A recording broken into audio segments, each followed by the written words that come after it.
Step 1. We'll start the tying thread up near the eye of the hook.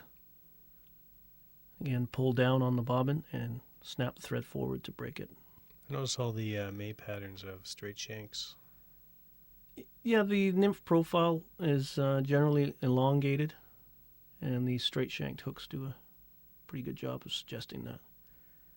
We're going to place our thumbnail directly at the base of the thread, the basic wrap that we started, and form a small thread ball that will help splay the tails.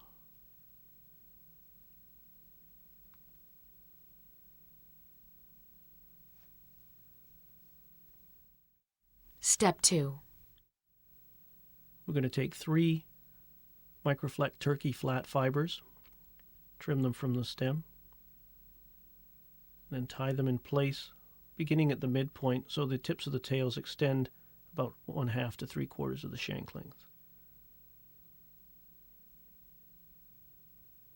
And as the tying thread binds the tail fibers in place, it forces them up against that little thread ball, which helps splay the fibers just like the natural 3 tails of the mayfly nymph. You can use your scissors tips to preen and position them.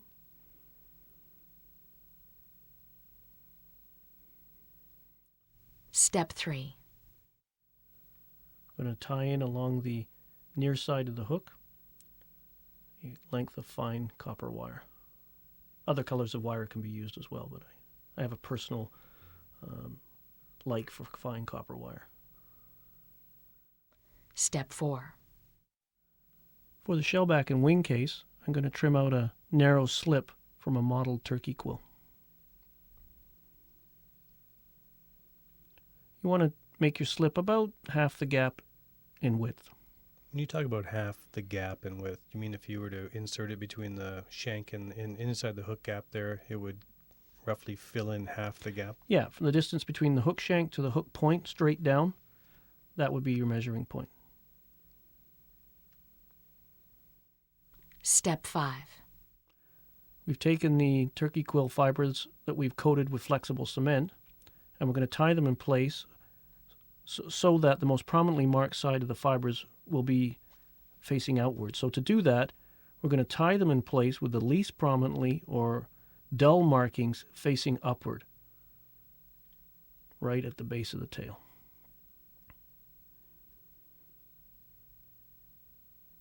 I'm going to carry that tying thread forward to about the 3/4 point. Step 6. For the body, we're going to use 2 strands of light olive ostrich herl. Tie them in place by the butts at that 3/4 point and secure them backward toward the tail. Ostrich herl is a great material for stillwater flies for its natural movement. Why would you want natural movement down there?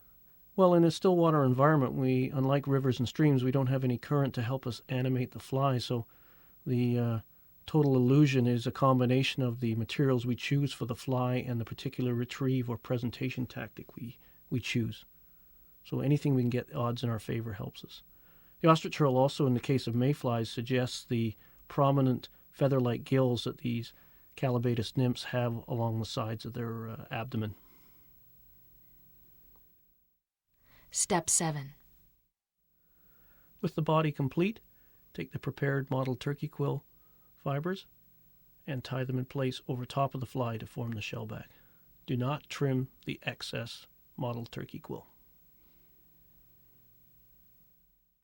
Step 8. Take the fine copper wire and wind the rib forward to form a nice, neat, segmented body. Again, just get into a natural rhythm of spaces. Don't be too concerned with exact anatomical accuracy. And we can just use our thumb and forefingers to stroke the ostrich herl fibers down and out of the way. And then we'll wind that wire directly in front of the wing case, bind the wire down, and use our thumb and forefinger to break the wire off. Step 9. We're going to fold the remaining turkey quill forward so that we can tie in a length of medium pearlescent mylar. This will be used to cover the wing case. Just trim away the excess. Now we're going to fold the turkey quill back onto the body slightly so the body disappears naturally into the thorax area. Step 10. For the legs, we're going to use the same material as the tail. We're going to trim 6 fibers from a mottled turkey flat feather. I'm going to advance the tying thread forward to the hook eye and tie these legs in place so the tips protrude out in front of the fly about 1/2 of the hook shank in length.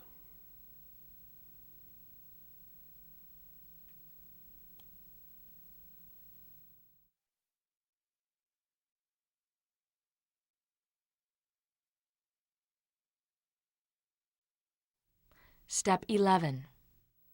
For the thorax, I'm going to tie in 2 peacock herl fibers in by the tips. Why would you specifically tie them in by the tips? I find the feather we take full advantage of its natural fibrous nature. The material up near the butts of a peacock herl strand tend to be sort of bare and denuded, and we want a nice full feature and take advantage of the natural luster of peacock herl. It's a great material on any fly. Is it a natural color that is found on a fly? In many instances, yes. Step 12. Now we're going to take our turkey quill and pull it over the thorax to form the wing case.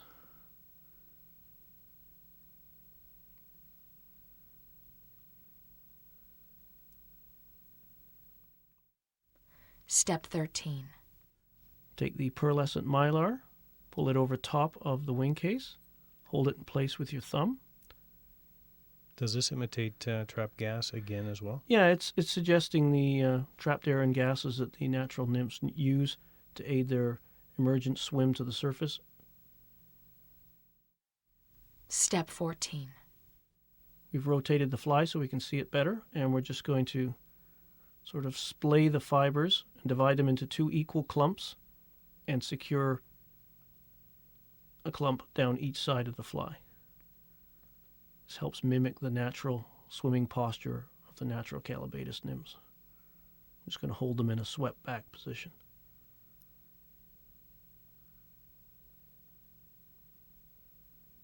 And build a neat head. You can see we've got that natural splayed look.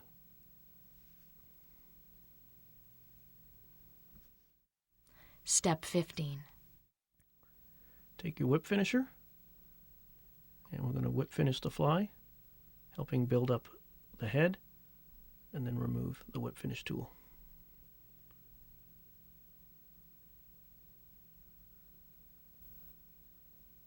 The finished Herl May.